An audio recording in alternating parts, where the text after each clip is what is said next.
Well, good morning and welcome to another episode of The Unpublic with Citizen Stewart. Today, my guest is Principal Kafele, a nationally renowned and sought after school leadership expert who presents widely and broadly to people that want to become principals or maybe people who are already in the system as assistant principals, and they're a step away from that big journey to becoming the leader of a school building. And they need some help. They need professional development. They need some support. They need guidance. And here we have the expert who is qualified to give it to them. Above and beyond that, the reason we're having Principal Kafele with us this morning, though, is as parents, lay people on the outside of schools and education, much of what takes place in education is in a black box. Much of what happens there is a mystery to many of us, because it's not what we live in every day. It's not the job that we do. It's not the work that we do. So we hear a lot of commentary, and most of that commentary is loosely about things that we care about and understand, like what are our kids learning and how are they learning it? You know, what's the condition of the teachers? But almost never do we ever talk about school leaders and school leadership and what makes good school leaders and school leadership. And it's so critically important that it's amazing that we don't talk about it more. So good morning, Principal Kafele. How you doing, sir? I'm on fire. Good morning. Good to be here. Good way to start the new month.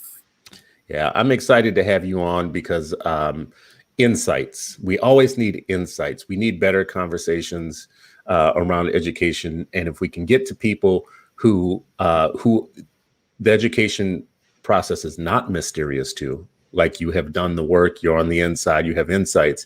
It just makes us all better on the outside. It makes our conversations better. I think we need to be raising the people like me, parents. We need to be raising the level of what we know about our schools so that we can serve our kids better, because there's just a lot of not knowing. So when you think about schools, first of all, if you come to a district and you see a school and the school is middling in its performance, and the teachers aren't horrible and they're not great, and the curriculum isn't horrible and it's not great, and there's just like the numbers just don't look as good as they could be and aren't right.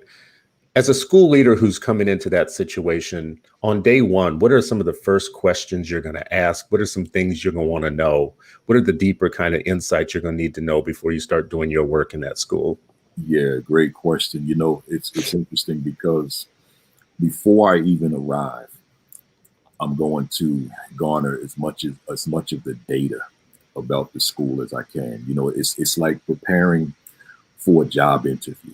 You don't go on that job interview without knowing the in terms of schools, knowing the school that you're interviewing for, if you know what that school is. If one came to interview with me and didn't know my school, then I probably don't want to hire you because you didn't take the time to do the research. So when I go into a school, I'm armed with information. You know, I know the demographics of students and staff. I know the achievement data. I know the discipline data. I know the attendance data. I know the issues. I know something about.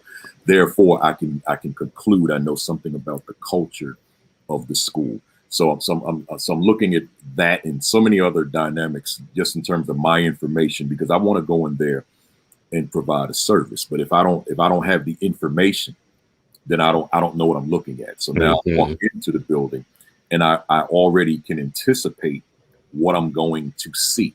So as I walk, as I arrive, my antennas are up as soon as I get to the campus, because the first thing, and I say this to the principals all the time and superintendents, the first thing that I want to see, if the school has one, is the marquee.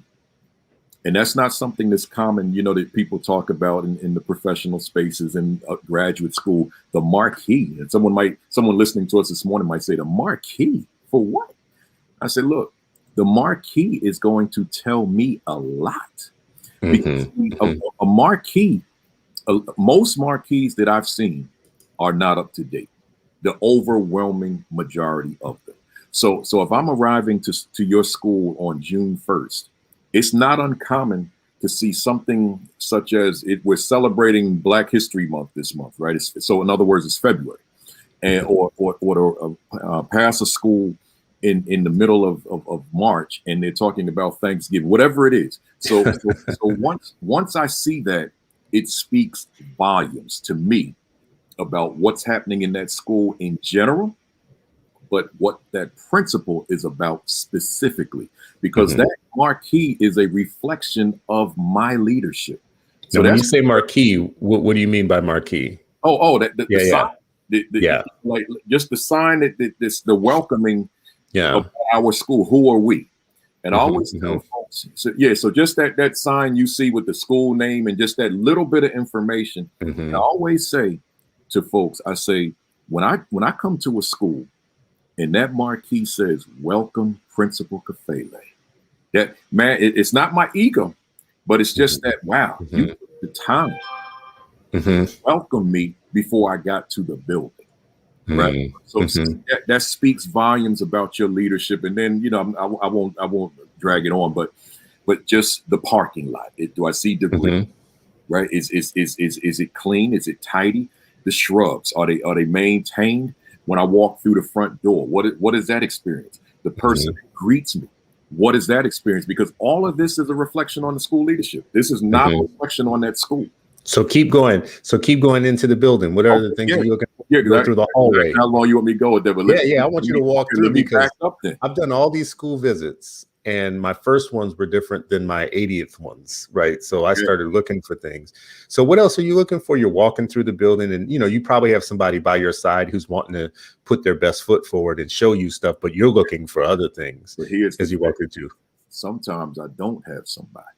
So and that speaks volumes. So you walk in. Now, I'll tell you, I'm a stickler for, if you got a glass door, I'm a stickler for looking to see if it's just cluttered with fingerprints. The little details matter to me. If me as principal, my custodians understood my 14 years of school leadership. Your job is what you do, and you're an educator. And one of the things, once all the students are in the building, I can't have their fingerprints on that door, right? So just take care of that for me. So I didn't have to tell them after the first time. They knew I need the door sparkling because other people are coming in throughout the day, not just the students. I got visitors coming. You got parents coming. You got whomever coming. I need this place looking sparkling at all times, because how it looks in the front is a reflection of what's happening in the back, right? So then as I walk in, someone's going to greet me. That matters. Are you going to make me feel welcome, or are you going to make me feel bad that I'm there? And I've been to several professional development. Forget about me as principal, going to several different workshops where I'm the presenter and was made to feel small by a security officer or a secretary or whatever. And I said to myself, the principal.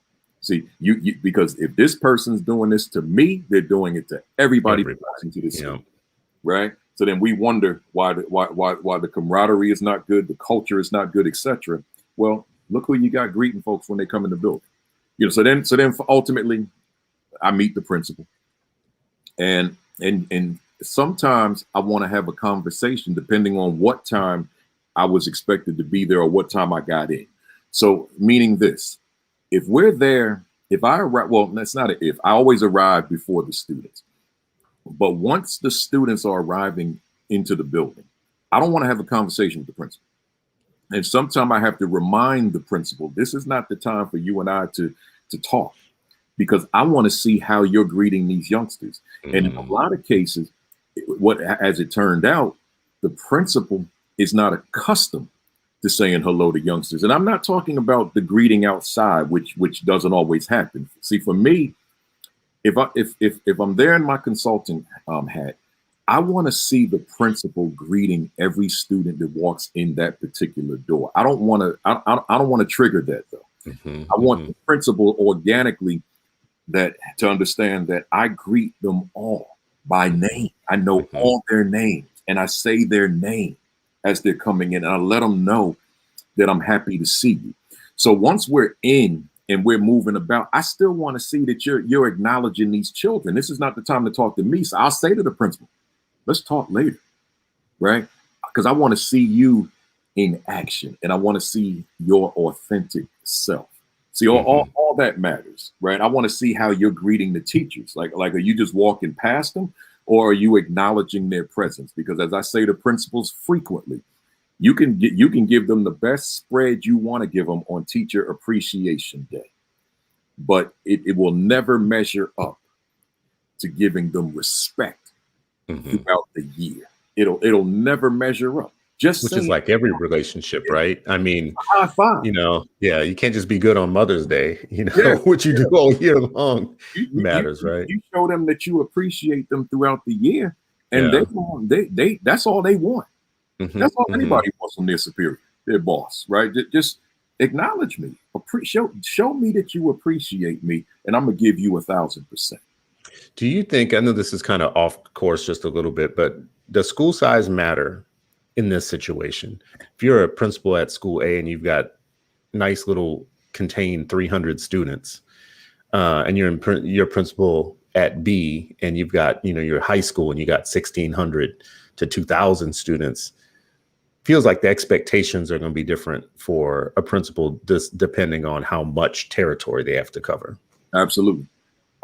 There's more pressure on that principal, but I always say that when you're in those, I call them mega schools, those 2,000, 3,000, you go to places like Vegas and they got 4,000 students in the school, right? I've spoken at those schools where they brought all 4,000 of them in the auditorium. I mean, it's like you're in an arena, and I say to them, this is doable, but it's got to be treated. If you got 4 grade levels in the school, you really have to treat this as 4 schools. There's times when it is the one school, but those APs that are responsible for those individual grade levels, they've got to be sharp.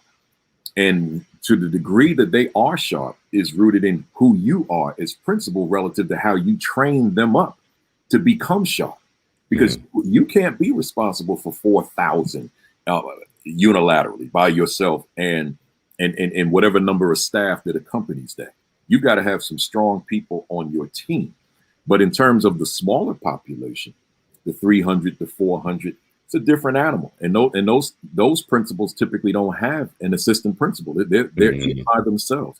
But for me, I've always wanted the smaller school, not 300, but I like that 700 to 1,000 range because it's compatible with my leadership style.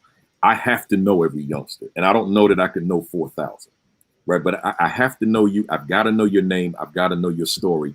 I want to build a sense of family. My ego always wanted me to lead, go somewhere and find one of those big mega schools, but it was only for one singular reason, to prove to myself that I could do it. So at the end of the day, it wasn't even worth it because it wasn't about anything really substantive. It was just ego driven. Like, let me prove that I can lead a 4,000 student school, right? So, I sought some out and then said, why am I doing this? There's nothing about this place that is consistent with the way that I go about leading. You talk about leadership identity. When you talk to principals and you're talking about the job, what is that? What do you mean by leadership identity, and what is it that you want people to understand about it? Yeah, that's a powerful component. Your leadership identity is who you are, and who you are as leader is not necessarily who you are as individual. A citizen, person outside of your school role. It's like, to be transparent, I've been up since about 6:30, 7 o'clock this morning, and I was just doing my administrative work to the work that I do as a consultant. But at about 9:15, I went through this transformation. I put on my jersey. This is kind of what I wear when I'm speaking, and when I'm doing virtual stuff, and just got my head ready for this. And that because prior to 9:15, I was in Principal Kafele mode. That's a different cat altogether. So then I had to transform or transition into Principal Kafele, right? So I'm fully in Principal Kafele mode. I'm not acting, right? It's not anything that's planned. It's just that I'm in my professional identity right now. Like I'm in it. And once I turn these lights off in the camera and we're done until my next presentation today, then I'll morph back to Baruti, right? And Baruti's quiet, laid back, introverted, all that kind of stuff. Principal Kafele is very outgoing. He's loud, animated, you know, and it's not planned.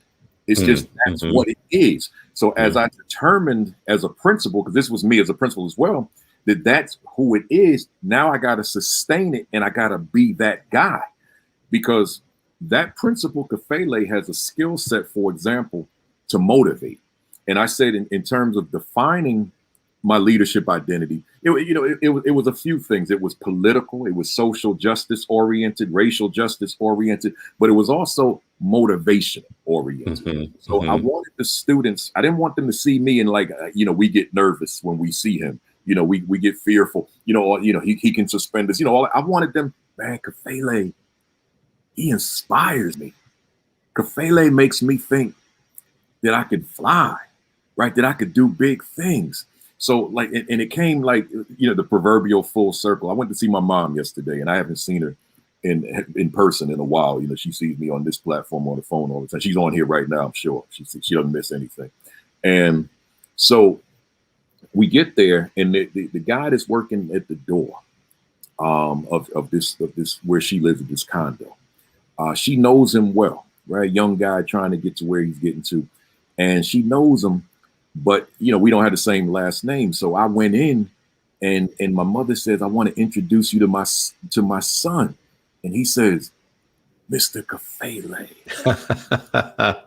Then he go, oh my God, Mr. Kafele. And then I looked at him and see, I had him only as a freshman, and I left to do this work. So I didn't know my freshman as well as I knew my sophomores through juniors. So he reminded me that it hit me. So then later, my mother said she ran into him again after we left. She said he started talking about my programs, the things we implemented, particularly the Power Monday program. Wow. It was devoted to making men out of boys. So see, that's the identity. I don't want to walk places and the students have graduated and they see me and it's like, oh my God, you were mean. See me like, Fela.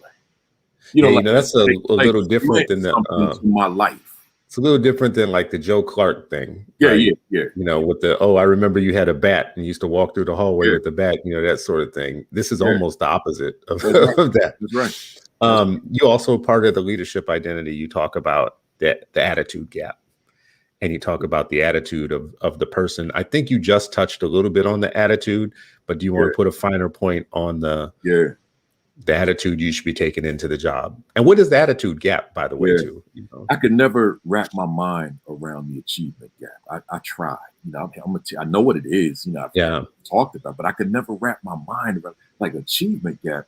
That's saying that Black and brown children on this hand that are not at grade level versus white and Asian students on this hand who are at grade level, and then this gap in between. And now teachers and educators spend an entire career, 20, 30, 40 years, trying to close this gap, this racial gap in achievement, and it never closes, right? I mean, of course, there's the economics, there's the language, there's the special needs regulate, but that achievement gap is rooted in the racial gap, right? So I said, I just can't wrap my mind around it, and I can't use that language because I know the children are brilliant, right? I know they're extraordinary. And a part of my leadership, going back to leadership identity, was to tell that to the entire school every single day of my career, bar none, when I start my morning announcements. My morning message is a better wording. That you are brilliant. You are most highly capable. You are extraordinary. And they're hearing that same message anytime they saw me, not just the morning message.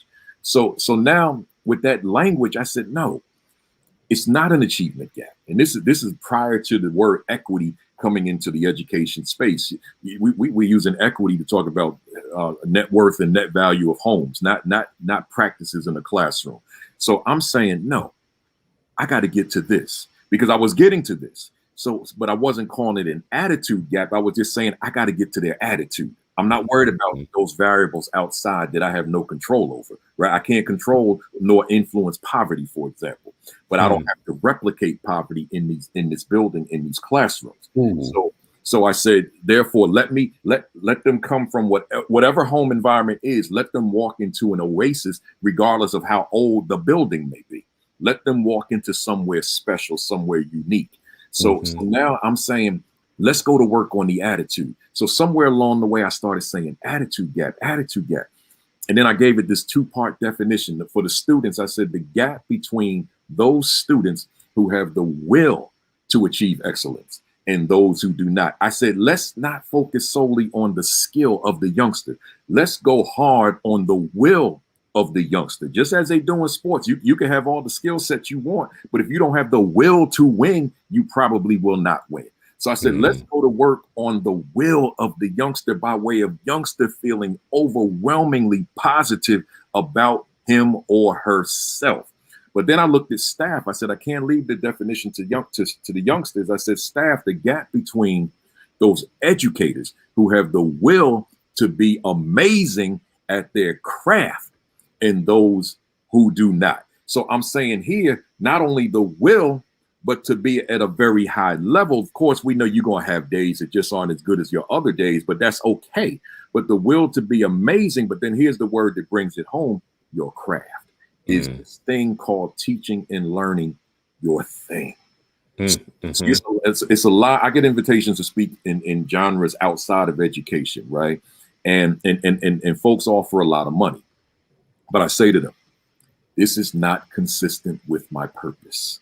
See, this is my craft. I'm in it right now. This is what I know something about. But over here, I may know something about it, but I'm not passionate about it. Over here, I may know something about it, but I'm not passionate about it. But this thing here called education, I'm passionate about it. So this is my craft. So let me be the best version of myself at it. So that's what I wanted to instill in staff, in teachers, and not just my own staff, but nationally, internationally, that you've got to walk in there and see this thing as your thing, your craft. This is what I want to do. And I want to be phenomenal at doing it. Because when you're phenomenal at doing it, there's a higher probability that the children are going to achieve at very high levels. Is this a fair comment or not? If you fail often enough as a teacher or someone, and you keep doing the job, at some point you need a rationale that you tell yourself for why it's not working. Yeah. So that rationale becomes a difference in attitude, because you can either say, I could be better at what I'm doing, or you could say, these kids don't care about education. They're poor. Their parents don't care about education. Their communities don't care about education. Now that tape starts playing in your head, and that's your rationale. Yeah. Maybe that rationale stops you from wanting to do more, to be better. Absolutely. And it's a powerful tape, isn't it? It is very powerful. But see, here's the thing. And with us talking about principal leadership, that's on me. See, if I've got that mentality on staff, before I start trying to push this person out, pump the brakes, particularly if you're in a unionized district and that teacher has certain rights because of belonging to a union. And that teacher is married to the building, meaning you're not going to put that, you have no authority to put that teacher anywhere else. That teacher's with you. Okay, that's on me then. So what can I do in terms of the relationship that I forge with that teacher, professional relationship, in terms of the collegial relationship, in terms of helping that teacher to shift his or her thinking? I've shifted a lot of thinking in my career, right? Because I understood that was a necessary component to my leadership. And I cannot shift thinking in staff meetings, grade level meetings, department meetings, etc. Shifting attitudes happens one-on-one. And it doesn't happen in the principal's office, right? It happens organically in hallways, outside on the front grounds, in the teacher's classroom during a prep period where I'm sitting at a student's chair where I get to shrink and the teacher is above me, and just in terms of positioning. And now as teacher is able to gauge my authenticity, I'm able to shift that. All of us, we can shift attitudes if we want to. But as I always say, people's skills matter. You gotta have that skill set. And for me, the best book that was ever written for that is Dale Carnegie, How to Win Friends and Influence People. Wow. So that's my go-to in terms of just that theory and philosophy of getting people to see the world according to how you see it, or bringing people around to your way of doing things. But that's one-on-one. Yeah. That's not collective in the staff meeting. I've made this analogy before. I don't know if it's exactly fitting in this conversation, but I've been in lots of roles in my life, lots of different jobs, not in education, in life. Just I've had jobs. And there were always, especially in sales, and there were always these stories that leaders would tell you of their big sale that they did, or how they landed a thing or whatnot. And oftentimes as employees, you would get to the part where you would be like, stop telling me your story, show me. Yeah. Come do a ride along with me. Come do a ride along with me as I do my job, and show me all this stuff. Because, you got all these stories about how you were so great, whatever. I mean, different, like in retail, it was that way. Chefs were that way. When I was in food service, they would tell you about the big thing they catered, and they took care of everything by themselves because everybody called in sick or whatnot. And you'd be like, okay, well, come show me. Do you think principals should be able to do that with teachers? Like a principal should be able to walk into any of their teachers' classrooms and say, let me take it from here for 45 minutes and be able to do it? Yeah, I would say at the elementary level, that's doable. At the secondary level, I would say it's less doable, because the principal doesn't know all that content, nor is the principal expected to know that content. I tell, one of the things I like about the work I do is I just like being authentic with folks in the sense that I did this work. It's not like, it's not like I'm the scholar somewhere that can talk about leadership but never led, right? So here I can talk about who I am, what I was. I'm a 5-year high school student, right? I'm a failure in high school. I'm a 1.5 GPA. I attended 4 different high schools. I knew nothing about anything. There's no subject area in high school that I mastered. So now I go on to college 5 years after high school, graduate summa cum laude. So that means that it was in me, but there was no mechanism that was able to bring it out of me at the time. So now when I become a teacher, I don't know anything. All I know, I studied marketing, right? So all I know is marketing and African-American history, because I became this voracious reader of African-American history in undergrad school, which that was the awakening that led to graduating summa cum laude, right, in 2 years. So without that, I don't know that I would have accomplished that. So here's the thing. I become a teacher.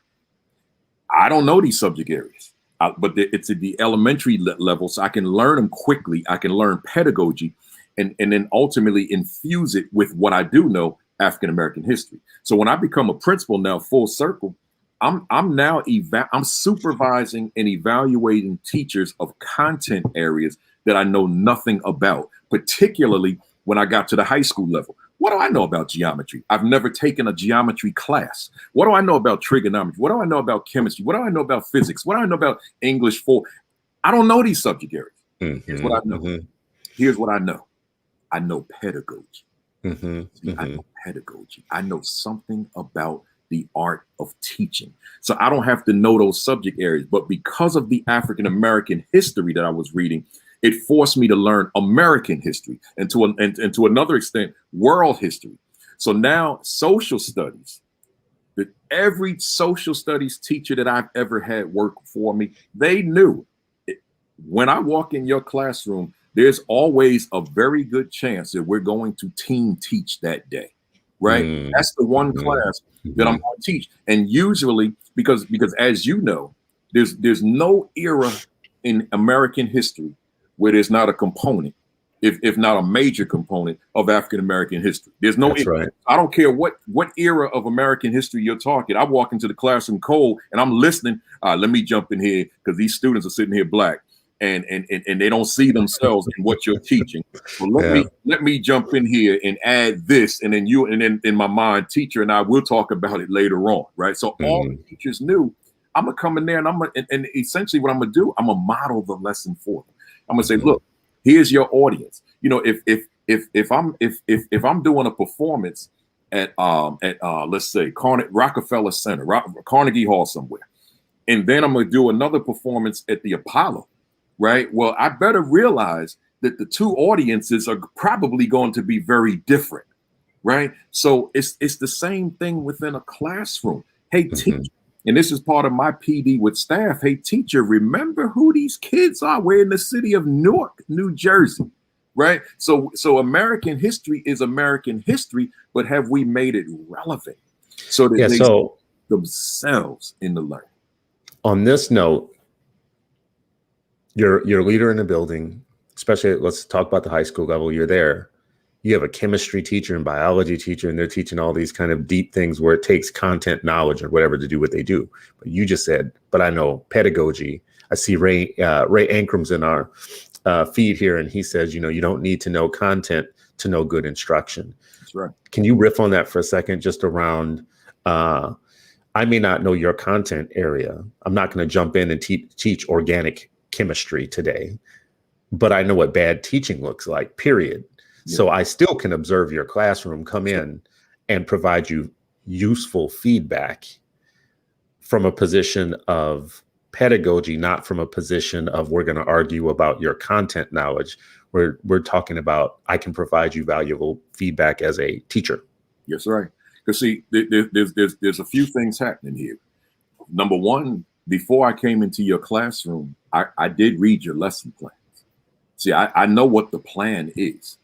And I prided myself on knowing those lesson plans, because I do know that there are many of us in these leadership capacities who have made the decision that the lesson plan is not important. I trust my teacher, right? I'll fight that to the end, right? So they matter. But then when I walk into a classroom, even before we were using, as I said before, that word equity, I'm looking for equity. I'm just not calling it that at the time, but I'm looking for equity. I'm looking for the individuality of every student being honored, right? I'm looking at the cultural identity of the youngster. I'm looking to see, does youngster have voice in this classroom? I'm looking at the teacher pedagogy relative to teacher skill set in a student-centered learning environment. So I'm looking at cultural responsiveness, cultural relevance. There's so much that I'm looking for that coincides with the lesson that I read prior to even being in that classroom. So I understand, and plus myself,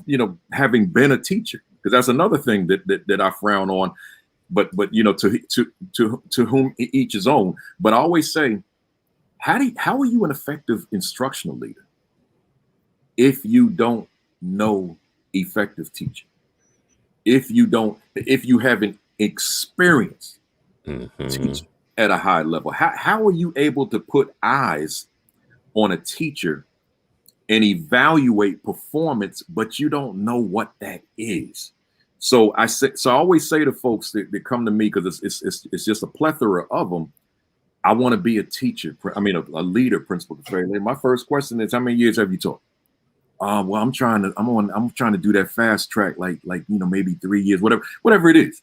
And I said, no, do at least, no research, just this is my rule of thumb. Do at least 5 at a very high level, where you're still performing at a very high level. Because those teachers are gonna know.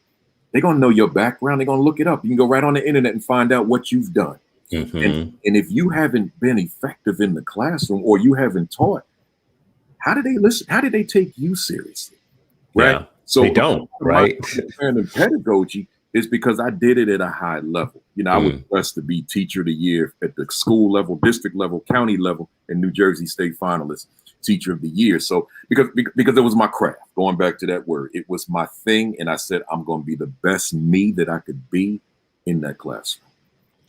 So, so let's keep following this thread just a little bit. Because, this, to me, the reason I raise that question is your authenticity or credibility is going to be challenged at some point, possibly by your own teachers. But let's be real about the demography of teaching.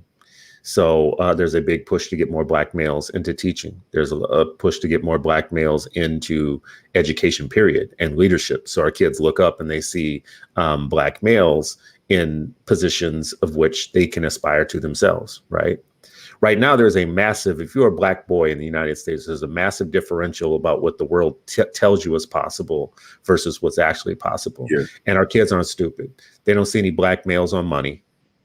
They don't see any Black money, and money is the most important thing in a capitalist society. You don't see a single Black male on $1, a quarter, a $50 bill, a $100 bill. You go through hallways of old buildings and museums and you see portrait. And guess what those portraits are? White men. White men. And then you go to education establishment and You have it's a white female dominated occupation nationally.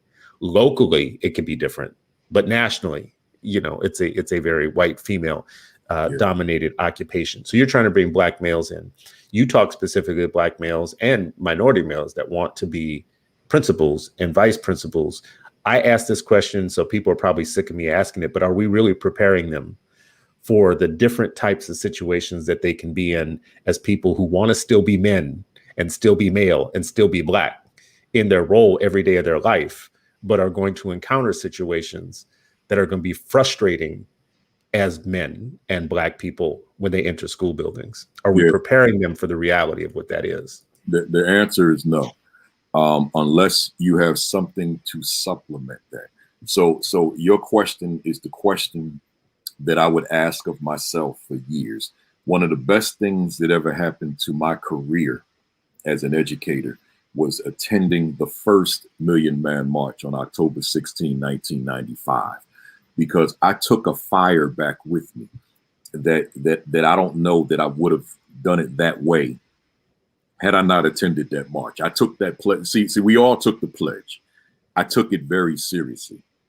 When I got back to the school, I was a 5th grade teacher. I went right to my principal. First of all, when I got back to Jersey, I made about 1,000 copies of a pledge I created, anticipating that she would say yes to me. I said, Doc, about 500 copies. I said, can you give me every young man this afternoon? I said, I went to the march, right? Because I was honest. I said, can you give me every young man this afternoon? I want to replicate that march. I want to actually march around the building and then engage from 3rd grade to 2nd grade to 5th grade, whatever it was, in this pledge. She said, go for it. From there, that spawned the Young Men's Empowerment Program that I created. So to answer the question, as presently constructed, where Black men are less than 2%, and you got all these Black boys in there, and they're not seeing reflections of themselves in the classroom, that's a daunting challenge. So I said, well, then what can I do to overcome that, given what I have? I said, well, these children in this school were made by a woman and a man. So there's a man out there somewhere. Let me go out and find these men. I was able to recruit hundreds of men to be a part of the school. I had so many men that I recruited that I didn't need them to make a commitment to stay in the school because they got their own lives. I said, I need you one time out of a school year. I'm not going to pay you a dime. I need one time out of a school year, about 4 hours to spend with us.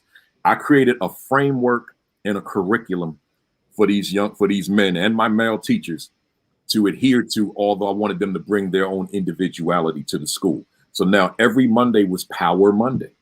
Right. And we put our boys, I said, I understand that clothes don't make the man, but because I was wearing suits every day, I wanted my boys to look like they were the principals of the school. So I said, Mom, I need your son I don't need the jacket, but a shirt, tie, slacks, shoes, and a belt every Monday. She said, fine. And if that's an issue economically, then we got you. Right. So every Monday, I got high school kids in the inner city coming to school in shirt, tie, slacks, shoes, and a belt, and we're building leaders out of them. So they're receiving from all these men I'm bringing in, men from all walks of life, by the way, not just bringing in all these professional men. I'm bringing OG in the building, right? So you did how many years? 10? You did a 10-year bid? I need you to come and talk to my boys. And then everybody in between. So we brought everybody into the building. Captive audience. You could go on YouTube and see some of those videos. And captive audience. And my boys are growing. My teachers are coming to me, and a lot of them are my white teachers. They're saying, Mr. Kafele, what are you guys talking about in the meetings? And I said, tell me why you ask. Because the boys are not the same. They're transforming before our eyes. I said, yeah, well, that was the whole intention, right? So now they're seeing Black men, and they're learning from Black men from all walks of life, but also learning what not to do from the ones I'm bringing in that served time, did whatever they did on the streets, and saying, look, you don't want to do what I did, right? And now my boys can touch somebody, and we're taking them to their jobs. We're taking them to college campuses. We're putting them on buses. But then when you become a senior with me or an 8th grader with me at the middle school level, now I'm putting you in charge. So my senior young men were in charge. They were responsible for my freshmen. They're giving speeches. The top of it today, June 1, they will be, because we're still in school up here. They will be giving a speech today. Separate individual 3 to 5 minute speeches talking to the freshmen about their expectations or just talking about life. And the freshmen are sitting there listening and absorbing and taking notes and all that kind of thing. Then we'll take seniors, 25 of them at a time, to the middle schools and elementary schools in the area and speak life into younger kids, right? Yeah. So that's how we went about supplementing that, because if my kids didn't have that, they could go through an entire K-12 as we know and not ever be able to lay eyes on a black man in a school. What I find amazing about that story is you're building a culture. Yeah. And it's the inside out. It's you mentioned you started with the Million Man March, which was a big cultural experience. And oh, by the way, for people listening and watching to this, 1 million black men coming to the Capitol and they didn't tear the place up. Yeah. They didn't leave it raggedy. Just saying. Anyways, but you're bringing in a cultural element to build a culture of learning and achievement and fellowship amongst young people and connection and connectivity. And none of this to me is sounding like something that requires you to wait for a grant or for a big budget or for money to come from the sky, to fall from the sky. Sounds like stuff you can do right now. Like you could start some element of this right now. It's just having the audacity. And I say to leaders that may see this or may be on now, I say this all the time, that someone hearing this could say, "Oh, I could never do that in my environment. That politically it just won't happen." And I always say, "Listen, hang on a second. Mm-hmm. I had the wherewithal as a young principal to make sure that I had alliances with parents and community. Right? I wasn't really anticipating that stuff was going to happen to me. It was just something instinctive that the parents should be my friend, should be my ally, that the community should be my ally, my friends, my support.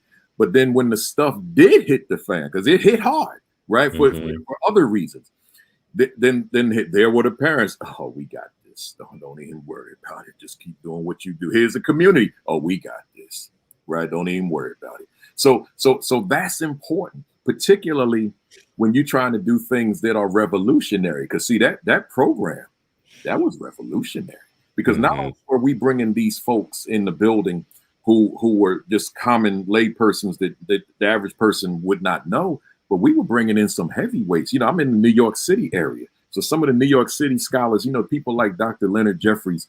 You didn't bring Dr. Jeffries in, did you? Dr. J. Yes, I did. Wow. Was a regular.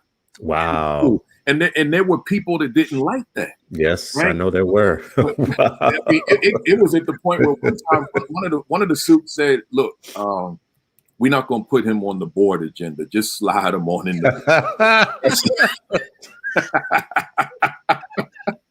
So we bringing that, back in the day, Sharpton was really big in locally. Back he was big, and all. We were bringing Al into the building, man. So but so many others, not just the lay person out there, but we were bringing in nationally known individuals and didn't have to pay them. Dr. Jeffrey, we give him a little something because he came. Yeah. Dr. James Small, Dr. Lenworth Gunther, and there so many others. And my kids are hearing from these lecturers, these professors. They didn't even realize, because it's funny now, I'm in touch with a lot of the young people because of social media. So they'll say to those who are really informed, they'll say to me, "Kafele, they in their 30s and 40s now, right? Kafele, you were putting your job, your career on the line for us. We didn't realize that." I said, "Yeah, how about that?" Right? They said, because now some of them, they know who Dr. Jeffries is and some of the others. And they're like, "How are you doing that?" Or they'll say to me, "Kafele, you were woke before that was a word." I say, "Yeah, but I couldn't. You were too young to understand what I was trying." What? We got to go back to what it was before woke, before it had a name. Yeah, we should go back to it being that consciousness that will not be named. That's what we should call it. Instead of calling it woke, we should leave woke alone and call it that consciousness that we will not talk about. Because what you just told me is hella subversive. it's like hella subversive, to do what you just said, but because there was no name for it, It couldn't be outlawed. And Yeah, you just right, do right. your thing. Just doing you. I want to transition a little bit because we titled this show The Mass Exodus of Principals, and I don't want to like bait and switch people.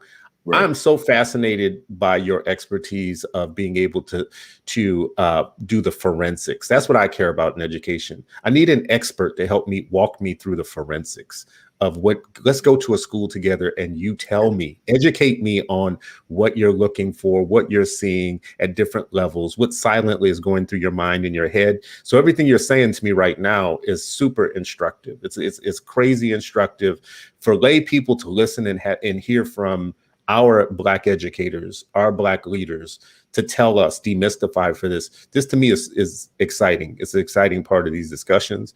But I don't want to bait and switch because we called it the mass exodus of principals. There is a fear, I think, number one, that even as we're trying to get more Black males into the building and into the profession, that at the very same time, we're going to have a whole bunch burn out and just get tired of a world in which they don't control their own destiny within the system. So why stick with the system where they don't control? So are you at all concerned that we're going to lose people, that people are burning out, that people want more control over their life and their work and what they do? I'm very concerned. And remember, you look on the screen there, it says Principal Kafele, right? But I haven't been a principal since 2011, and I'm still young in in terms of the profession. I'm 60, right? So I'm not at retirement. So I'm one of those people that was a part of the exodus. So here let's talk about it, and I'll infuse the reason I had to leave it within that discussion. You used the word control, and having control over one's own fate, control over one's own school. For three of the four schools that I led, I didn't have a say over some things that I felt I should have a say over. I want to use this as an example when we talk about that burnout and why people are leaving. You talk about working conditions. We talk about lack of control over things that they want to do. The high stakes testing, high stakes accountability, etc. Well, I remember there was a school, my last school I was recruited to, my last district. All others I applied, but this one was a recruitment. So because it was a recruitment, it gave me a certain leverage that most of us will never have in the interview. I said to the superintendent, since you recruited me, this has to be my school. I have to lead it. Mm-hmm. If you're going to lead it with me, thank you for the offer, but I will remain where I was. He said, no, it's yours because the school's in trouble. We need you to do X, Y, and Z. Okay, fine. He retired after my first year there. I stayed for 6. Someone else came in and I explained it to him, and he said, it's yours, right? Because we were trying to take the school to somewhere that it had not been. So ultimately, a superintendent came in, and he had his way of doing things, and how I came in was of no moment to him. So what stands out, and I'm going to tie this into the question, he had done some research on lesson planning. And he had this philosophy about lesson planning being written for blocks of 2.5 to 3 weeks. Well, that went against everything I stood for, because for me, as I said before, lesson planning is critical, but it should not encompass more than 1 week, because I don't want teachers thinking about the second week and the third week. I want, particularly when we think about where that school was before I got there, I want you going hard on the current week. And then we'll get to that next week once this week is up, when they start planning over the weekend. So he was adamant. I was adamant. So I was at the point where I will leave this job, right? If in my mind, if this is who we're going to be now, where we're going to plan for the next 3 weeks at a time. So we met behind closed doors. And I said, Doc, I can't do this. I won't do this. And at this point now, the school had been this rock bottom school. Now we were the flagship school of the district, and we were recognized by U.S. News and World Report as one of America's best. But he didn't know that history, right? He wasn't an urban guy. He was a suburban guy coming in, and he sees North Tech for what it is in the present, and didn't realize the work that went in to get it where it was. So now, so now I'm like, Doc, I can't do this. So he said to me, okay, I'll acquiesce. but please don't tell the staff, your staff. Fine, right? Fine. That's not an issue. So the point was this: between that and some other things happening, because I want you to think about a principal for a second. A seasoned principal has been in this business for a long time, and those who are effective, they know some things. I'm talking about the effective ones now. They know they know a lot of things about leading schools. A superintendent could come in and have less experience than that seasoned principal, and now you got to listen to this person.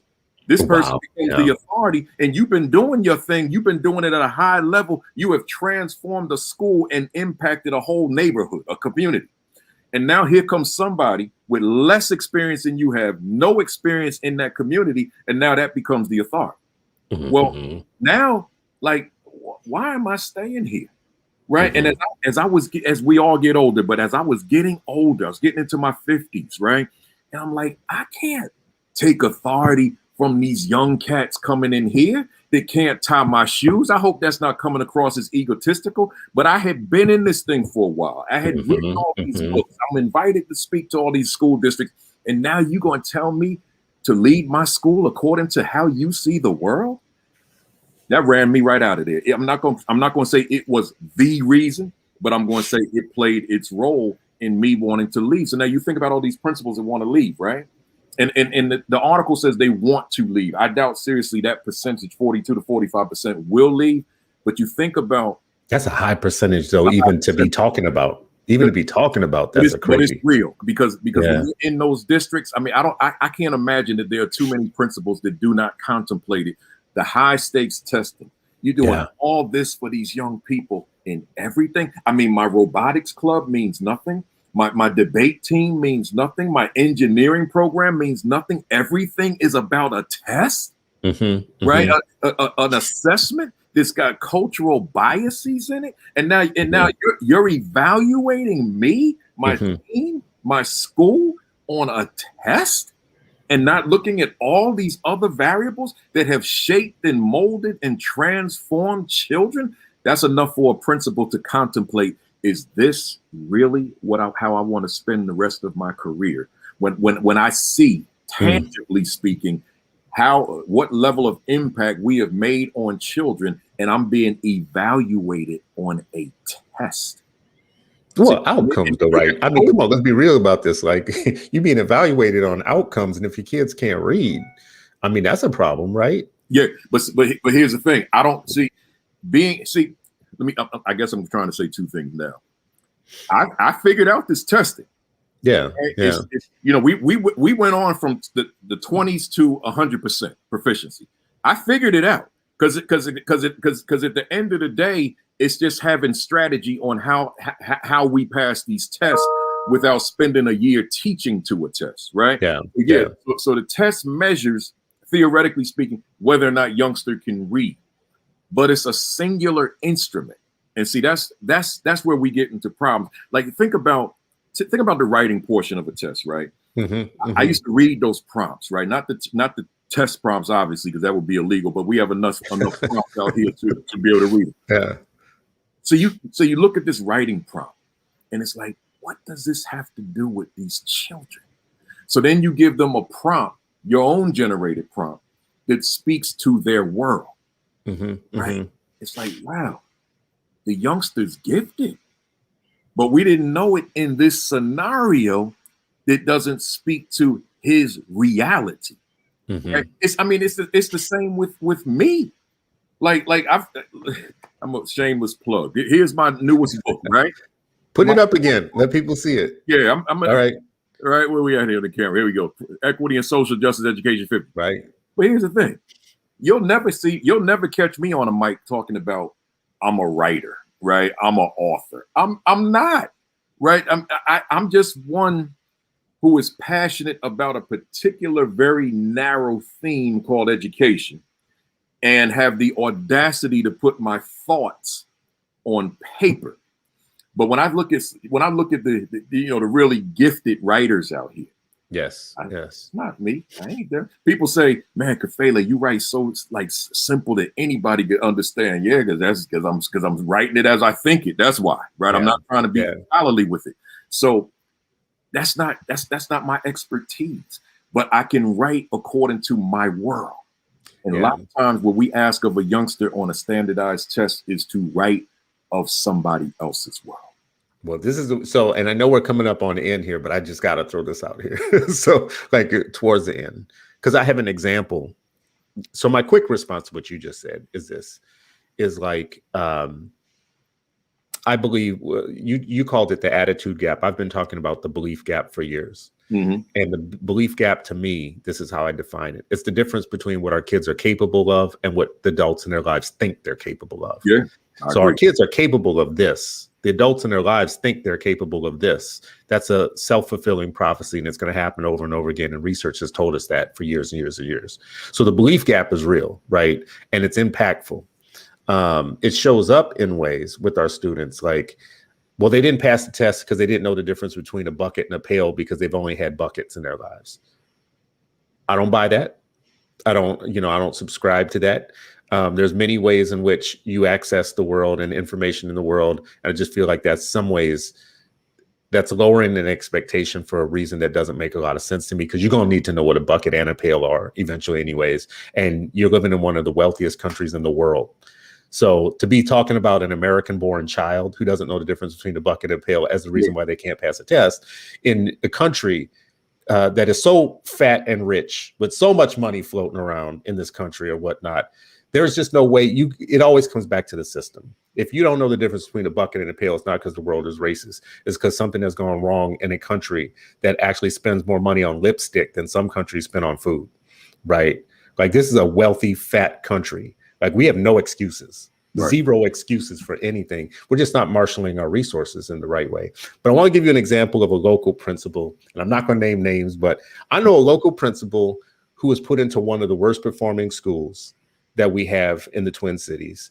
And when that principal went in, was hard charging, reform, we're going to make things happen for these kids. We're going to change things. And I watched over a period of years, the voice of that principal change. In the first few years, it was no excuses. We're going to give our kids every opportunity, every learning, blah, blah, blah, blah. Almost an all-white staff of teachers. Ended up on the news crying about the outcomes of test scores at some point. All the teachers, tears running down their faces, all their middle-class faces on the news. Our kids are hungry. Our kids are traumatized. Our kids come from the worst homes in the country, blah, blah, blah, blah, blah. And that became the narrative. And that principle became celebrated by the white educational class of the Twin Cities and is now elevated as what good looks like, and has never led a successful school yet, has never had a successful school year, but is elevated as almost to celebrity status because all of this love talk about how our kids just need to eat. They just need granola bars. They so hungry. They this, they that, and the other. I just watched the change in that person over a period of time. And we're still doing damage to kids by celebrating leaders who have all the right stuff to say about the one side of the fence, but don't ever have to deliver results for kids who now for 10, 15 years haven't had a fair shot in those schools because the teachers. I'll make this story even a little bit worse. I'm just going to say this because I'm messy in the morning sometimes. I'll even make it a little bit worse. They got test scores one year that showed that they had made insane growth and had really knocked it out of the park. And the next day, that same principal went on the news and said, see, this is what we've been telling you. You don't need to bust unions. You don't need school reform. You don't need to charterize your schools. You don't need to privatize anything. It was just flagrant about it. 2 days later, figured out the principal had sent them the wrong test scores. Oh my God. Had sent them the test scores of another school entirely. Wow. And that their test scores actually had went the wrong direction. Wow. Not only had they went from bad to worse. Wow. And then had to come back on the news the next day crying. We try so hard. We do nothing wrong. We do nothing wrong. Blah, blah. Wow. Celebrated principal. Anyways, I hate to throw that to you at the end of a show, but sometimes we're celebrating leaders who say the right thing, but aren't getting the outcomes and the results that we want them to get for their kids. Yeah. Yeah. See, with the test scores, I was, it's despite everything I just said about those tests, I took those tests seriously. And when we got our scores, those days we got them, we also got the individual reports. So I'm a data guy. That's just who I am. I'm a numbers cruncher. That's what I do. And I'm going through like it's we had a tradition in particularly when I became a high school principal that the scores would be released by the state via email, via their website at midnight. My students all knew my cell number. I felt that as the principal of the school, they need to have my cell because if they get into trouble some kind of way, they need access to me. So the entire school always had it. So on that night when those scores came out and us putting that push that last month on making sure that we are where we need to be, they had the same anxiety that anybody else would have, the students, which was a good thing because in some places the students, it's like, it's a test, who cares, right? So they had the same anxiety.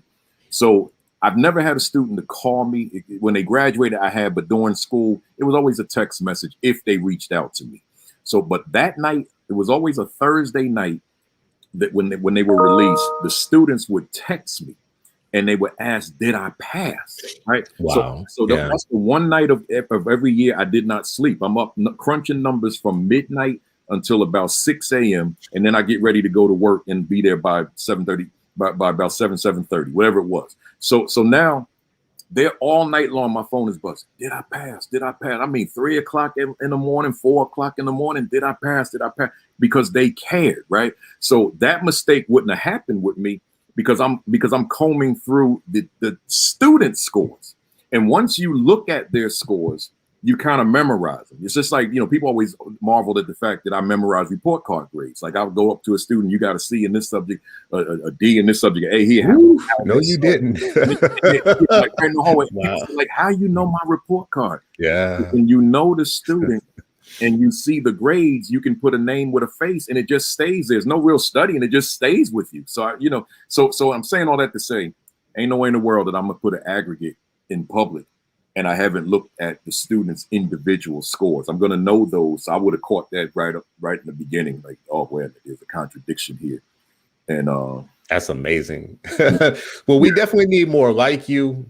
I appreciate your time this morning in educating us, bringing your light to darkness. I think much of this, when you talk to regular public, I just want to keep going back to much of it is mysterious. Like oftentimes as parents and lay people who don't study this every day, we have questions and we don't always know what's going on inside the black box. We believe our children can do a lot. So sometimes it's like incongruent with what the feedback we get from schools. Like we see them at home and we think, you're so smart. There's so much you can do. You're so creative. You're funny. You're this, you're that. And we get messages back sometimes from the schools that is almost like they're talking about a different person sometimes. But we start internalizing that and we don't know if we're the problem. Like, am I not doing enough? Yeah. So people like you actually, I think, are amazing in that you don't just do the job and the work of making the profession better, but you make us better by like putting some light to these things, highlighting for us. I appreciate the compliment. Well, anybody, first of all, hold up the book again because I want people to see the book. The new one. So please, everybody, get this book. You can get it through, I'm sure I'm going to not say the name. There's a national retailer I'm sure you could get it from. I don't know if you have a preferred vendor for them to get it from. Yeah, I mean, educators all know ASCD. That's the publisher, but Amazon is cool. They ran out very quickly, but Amazon, Barnes & Noble online. There you go. Yeah, principalkafele.com will connect you to Amazon and ASCD. So the Equity and Social Justice Education 50. Just go to principalkafele.com and check out the site because it's not just a marketing tool for me. I call it an institute of professional learning. There's just a lot there that you can just check out: videos, podcasts, articles, blogs, books, and the like. Amazing. So this has been an hour of illuminating conversation with Principal Kafele, nationally renowned educator and expert who has delivered thousands of programs, keynotes, professional development workshops, has been speaking for more than 3 decades on issues that motivate people around our youth and education. He mentioned his book. You can find his book, but you can also find workshops, his keynotes, his writings, his articles. You have done a lot, brother. And you can email him at principalkafele@gmail.com if you want to email him if there's anything important that you want to be in touch with. As always, thank you all for spending your morning with us, giving us your breakfast time or your brunch time to talk about our youth and the things that might make us better as a people. I appreciate you as always. Saw you in the comments today. Wanted to give the full hour to the guests because we love expertise, and